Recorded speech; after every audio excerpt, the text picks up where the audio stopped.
Bon, aujourd'hui en vidéo, on va parler un petit peu de Test Drive Unlimited Solar Crown, on va parler de pas mal de petites choses qui concernent le jeu, mais qui ne sont pas forcément liées entre elles. On va parler un petit peu news avec des chiffres officiels qui viennent de l'éditeur du jeu, Nacon, des chiffres qui sont plutôt bons et qui montrent que, contrairement à ce que l'on peut croire au premier abord, TDU Solar Crown est plutôt une réussite commerciale. On a quelques chiffres et on essaiera d'en parler un petit peu. À travers d'ailleurs ce communiqué de Nacon, il y a quelques informations sur justement la future mise à jour. Et puis justement, en parlant de mise à jour, on va parler un petit peu de la prochaine saison, qui est en fait la saison 1. Et surtout, on va parler un petit peu nouveaux véhicules, puisqu'il y a déjà une liste de voitures qui traînent à droite à gauche sur internet et qui parlent de différents véhicules qui sont déjà sur le jeu, qu'on peut voir parfois, qu'on ne peut pas acheter, et qui seraient apparemment tout simplement les prochains véhicules disponibles sur le jeu avec les premières saisons. Donc on parle de tout ça aujourd'hui en vidéo. J'espère que cette petite vidéo, même si elle aborde des petits sujets différents, vous plaira quand même. Si c'est le cas, comme d'habitude, je compte sur vous pour laisser un petit like à cette vidéo, pour vous abonner pour les prochains contenus, et puis comme d'hab, pour info, si jamais vous n'avez pas encore chopé votre jeu et que vous voulez acheter votre Solar Crown moins cher, vous pouvez le choper via mon lien Instant Gaming que vous trouverez sous cette vidéo. Il doit être à moins 30 ou moins 40%, et ça soutient ma chaîne par la même occasion. Donc n'hésitez pas à acheter un petit coup d'œil quand vous avez des jeux à acheter, ça fait toujours plaisir. Alors je vous le disais, on va commencer par parler un petit peu chiffres, et surtout on va commencer par parler un petit peu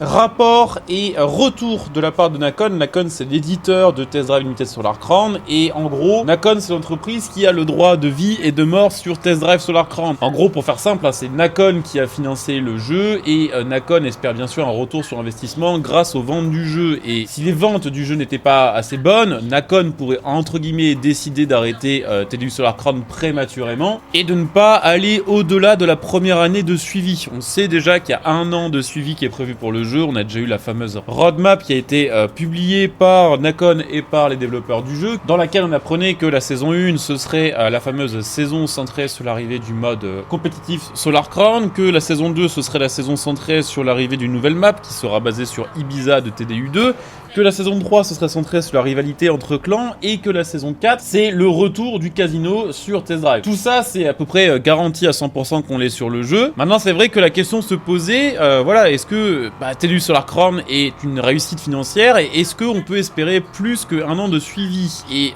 d'après Nacon, les chiffres sont plutôt bons. C'est en tout cas ce qu'on nous dit dans un communiqué qui a été publié le 23 septembre, communiqué officiel de Nacon, qui nous dit ceci. Alors je vais vous le lire et puis on s'arrêtera quand il y a des informations dedans qui sont intéressantes.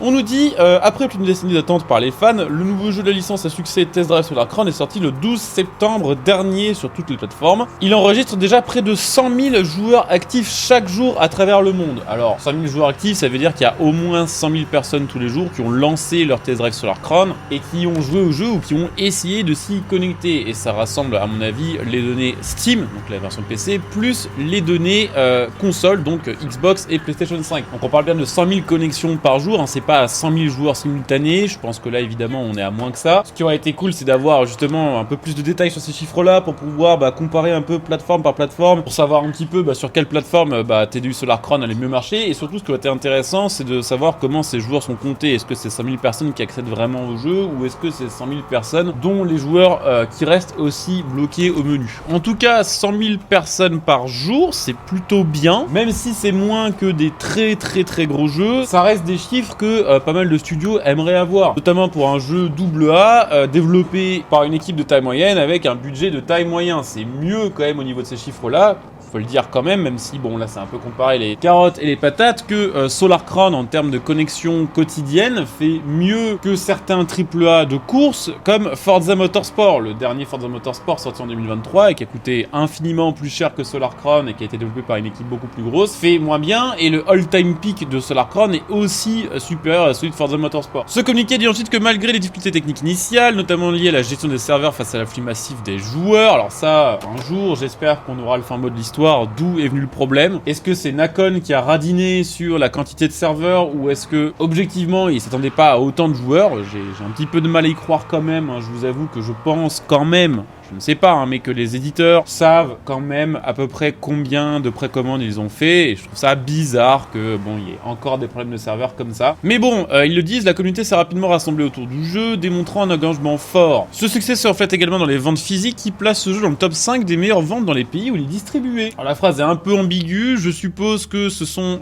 les ventes physiques du jeu qui sont dans le top 5 des meilleures ventes physiques dans les pays où il est distribué. Depuis le lancement des équipes du studio, Kiloton déploie des efforts continus pour améliorer et stabiliser l'infrastructure réseau. Bon, on a déjà eu l'occasion d'en parler plein de fois et globalement ça va mieux maintenant. Je pense que maintenant la plupart des problèmes qu'il reste sur le jeu, c'est plutôt des problèmes de matchmaking de course et des problèmes de sauvegarde, ainsi que des problèmes d'optimisation graphique. Un patch majeur sera déployé fin septembre et viendra résoudre les derniers problèmes techniques et optimiser l'expérience de jeu en s'appuyant sur les retours précieux de la communauté collectée depuis le lancement. Donc d'après ce communiqué de la maison mère Nacon, qui date du 23 septembre et qui ont apparemment plus d'informations que ce qui a été donné sur les réseaux sociaux, l'update est pour fin septembre. Alors fin septembre c'est bientôt parce que on est le 25 et il y a 30 jours au mois de septembre, donc techniquement il ne reste que 5 jours maximum pour que la mise à jour débarque. Évidemment le plus tôt sera le mieux, ça laissera le temps aux joueurs qui ont des problèmes jusqu'ici pour se connecter au jeu de pouvoir un petit peu poncer le jeu avant l'arrivée de la première saison qui est toujours prévue pour le 2 octobre. L'ambition pour Solar Crown reste claire, affirmer sa position de référent des MMO de course en offrant une expérience unique aux passionnés d'automobile. Outre les optimisations techniques en cours, Kiloton et Nacon ont déjà lancé un programme riche en mises à jour pour la première année. Donc ça, c'est la fameuse roadmap avec justement le retour très attendu d'Ibiza dès décembre, offrant aux joueurs une nouvelle ère de jeu seulement 3 mois après la sortie. Des nouveaux modes de jeu seront également introduits tout au long de l'année, y compris le casino pour juin 2025, permettant aux joueurs de se défier, notamment au poker. Donc si on en croit ce communiqué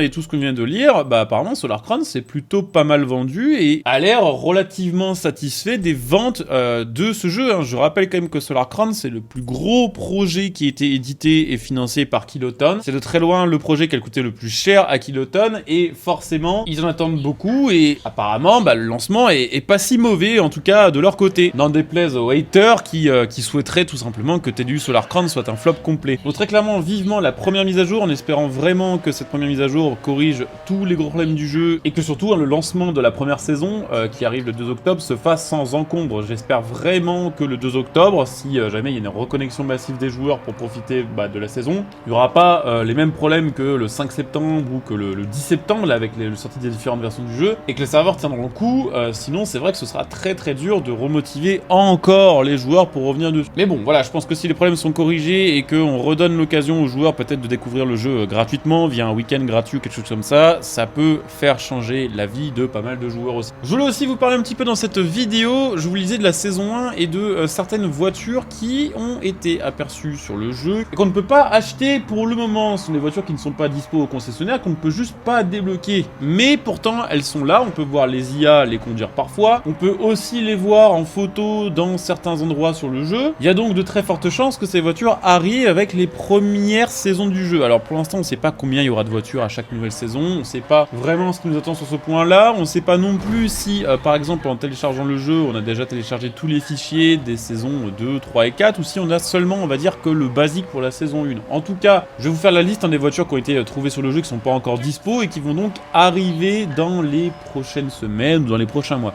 Il y a déjà la Lamborghini Diablo, on peut la voir dans les écrans de chargement du jeu, on peut même la voir conduite par les IA sur les premières courses du jeu. Personnellement, je l'ai vue conduite par des IA dès les premières courses sur la petite île d'Aberdeen. On a pu voir également la Pininfarina Battista. Alors c'est pareil, c'est des voitures qu'on voit régulièrement conduites par les bots et qu'on peut pas utiliser soi-même ni débloquer d'une quelconque manière sur le jeu. Pininfarina Battista, hypercar électrique, c'est pareil, on sait pas quand ni comment elle va arriver sur le jeu, mais elle est bien prévue pour être sur le jeu.